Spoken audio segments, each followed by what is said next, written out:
Ola, que tal, como están? Benvidos un día máis ao Faladoiro. Comezamos, como é costume, con saúdos a todos os que seguen a nosa tertulia a través de Correo Televisión e a través de Radio Obradoiro e do canal 27 Barbanza. A de hoxe volve ser unha xornada de revelacións xornalísticas, de reaccións, de rifirrafes políticos pois en torno aos últimos casos de corrupción, o caso Bárcenas, o caso Gürtel. Pudemos escoitar tamén a Rubalcaba pedindo a dimisión de Mariano Rajoy unha vez máis, pero nós imos empezar hoxe falando dun asunto no que, para variar, hai acordo entre os grupos parlamentarios. Esa iniciativa legislativa popular aprobada onte no Congreso que pretende implantar a dación en pago retroactiva e paralizar os desafiuzamentos. Logo falaremos de se é posible chegar a ese punto e aprobala tal cual está formulada.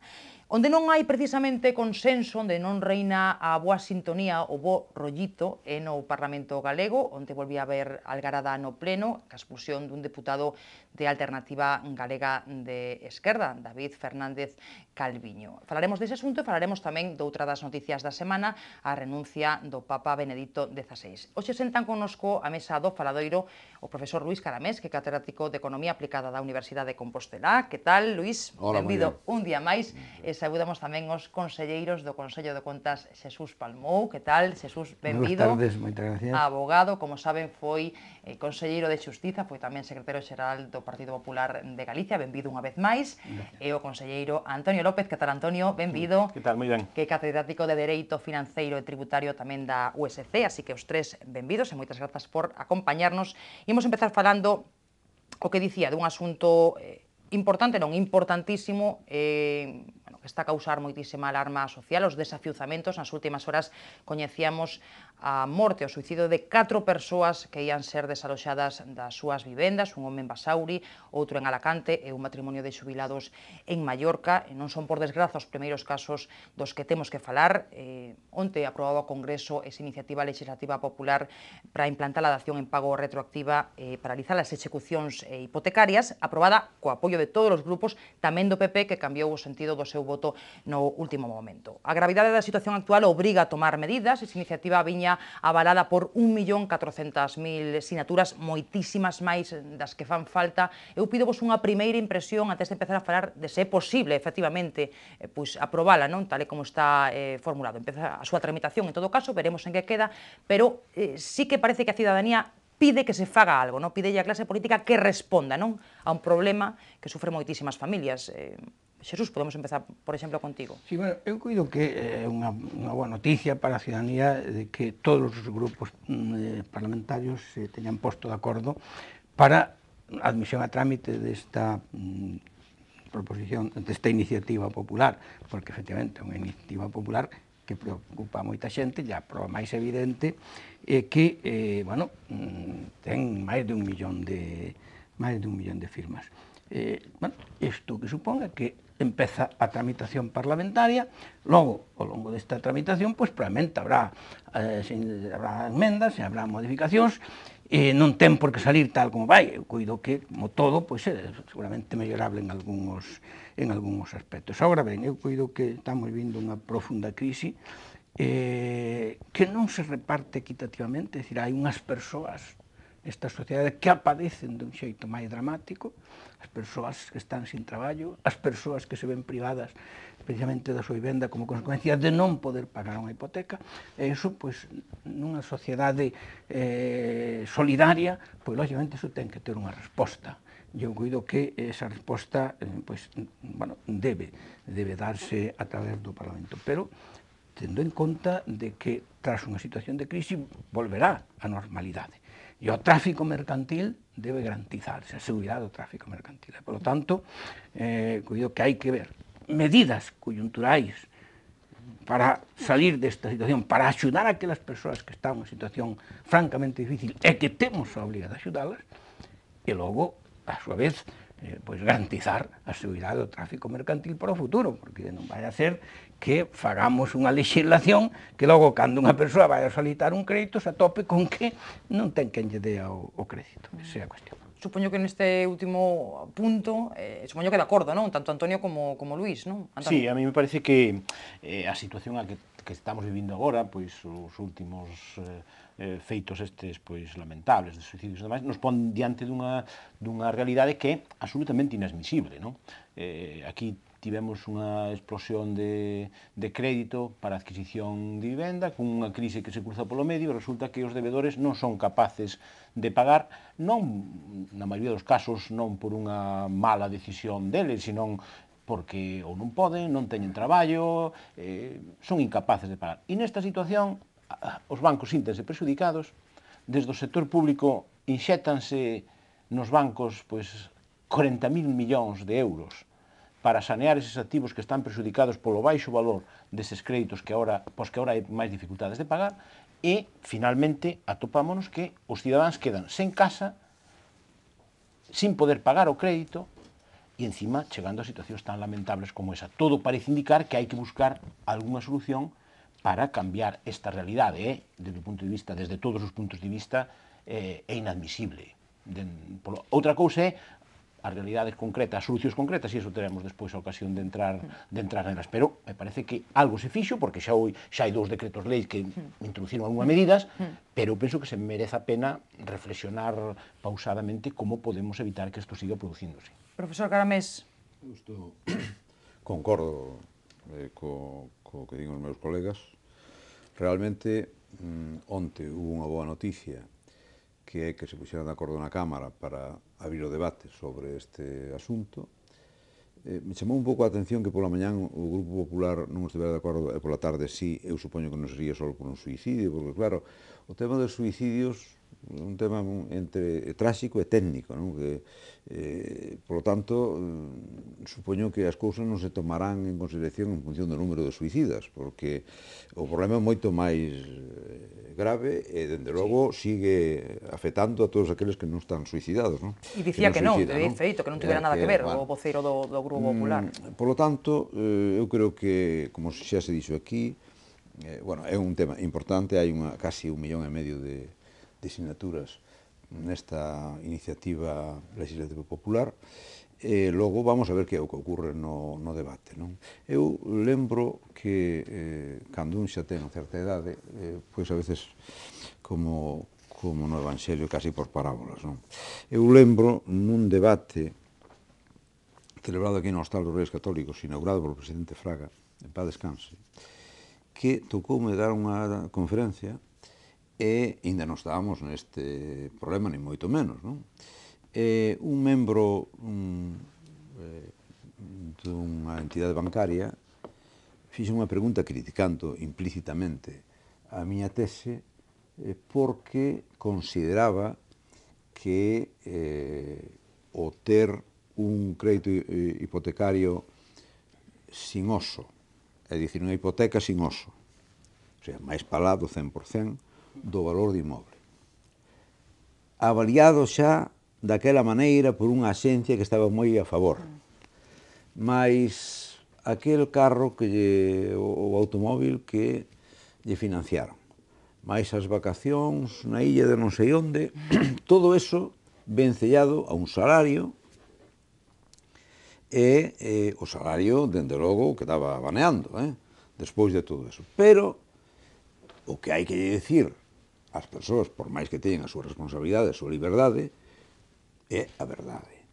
E non incentivar tampouco desde o sistema financeiro condutas que logo poden se revelar irresponsáveis, porque non cabe ninguna dúbida de que o emprego non era un seguro a todo risco. É o que lle contestei. Pero ese, nun momento determinado, hai unha queda do emprego, que vai pasar? Eso non vai pasar. E pasou, non? Por lo tanto, agora estamos nun cuadro crítico onde, retomando un pouco a idea de Palmou, debemos de resolver os casos que realmente son urxentes, socialmente insoportables desde o punto de vista do custo social, etc., pero sin comprometer a seguridade xurídica, probablemente designando mellor todas estas normas, pero non producindo unha revolución legal nun asunto que, se é que seguimos no capitalismo, é unha institución moi importante do capitalismo que é a propiedade. Podemos discutir sobre o capitalismo e pasarnos ao anarquismo, pero se seguimos nesto, temos que ter unha seguridade xurídica e un cuadro. Con iso quero dicer que os desafiuzamentos e todo isto, ben, haberá que ver os casos en donde realmente son insoportables do punto de vista social, axudar a aquela xente que ten a vontade de facer fronte aos seus compromisos está nun momento moi desastroso, pero sin darlle a volta ao calcetín de tal maneira que ao final o resultado sexa o peor, o remedio peor que a enfermidade. E, sobre todo, mentras tanto, tratar do crecimento económico que volte o emprego, porque eso seguramente é o mellor remedio.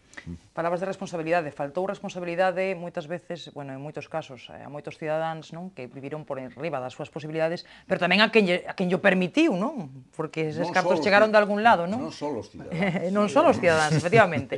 A ver, vamos a ver, é que, claro, falamos de contar cunha legislación axeitada, eu coido que iso é convinte, por suposto, moi necesario, pero a legislación tamén hai que cumprila.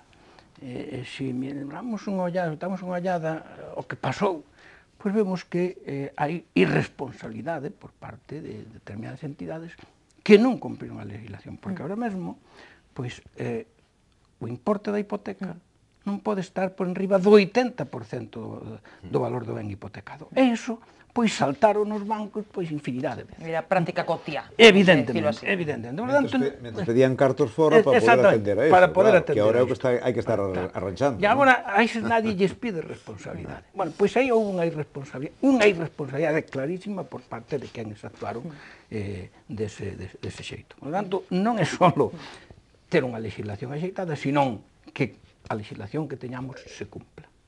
Antonio, sí, a mí me parece que ademais hai que tratar de aislar nesta situación que temos problemática, aislar problemas, distintos problemas que están postos encima da mesa, non? Porque parece que todos eso, hai unha certa idea que parece que todo se resolve coa dación en pago. A dación en pago pode resolver un dos problemas que se está a padecer e que se conta ás veces, non? Resolve o problema daquel cidadán que tiña unha hipoteca de 100.000 euros, que ao mellor lo ha pagado os 20, que lle faltaban por pagar 80, resulta que non pode pagar, deixa de pagar, empezan a devengarse uns xuros de demora espectaculares, do 20 e tantos, do 30%, quédanselle coa casa, e desde que lle embargan a casa e lle levan a casa, sigue debendo, pois, 70.000 euros. Claro, eso, realmente, ese é un problema. Ben, e pois hai outro problema que non só se queda sin a casa e lle levan e sigue debendo 80.000 euros, sino que ademais se queda tirado na rúa porque despois quen comprou a casa, sexa o banco ou sexa o terceiro que comprou esa casa, dice, bueno, esa casa é miña e a este señor hai que poñelo na rúa. E aquí aparece o problema, o segundo problema que é o dos desafiuzamentos. Por lo tanto, aislando os problemas, o mellor había que empezar, e haberá que empezar a estudiar solucións concretas para cada un deles, non? É dicir, claro, frente ao primeiro problema, pois o mellor hai que empezar a limitar o interés de demora, os xuros de demora que cobran os bancos cando hai unha mora excepcional, polo menos nestes casos de situación excepcional do cumprimento dos préstamos hipotecarios debido a unha situación de crise como a que estamos a padecer, porque estes xuros leva tempo habendo uns xuros escandalosamente altos de demora, pero claro, cando o índice de morosidade nos préstamos hipotecarios estaba por debaixo do 1%, pois bueno, pois eran situacións moi puntuais, dramáticas, seguro, en algúns casos, pero moi excepcionais. No momento actual, co índice de morosidade que temos, isto é un gran problema. Pois, ao mellor hai que empezar a pensar por aí, e ao mellor hai que empezar a valorar tamén que valor se lle dá esa vivenda cando se adxudica o banco acreedor. Un pouco xa se falaba aquí.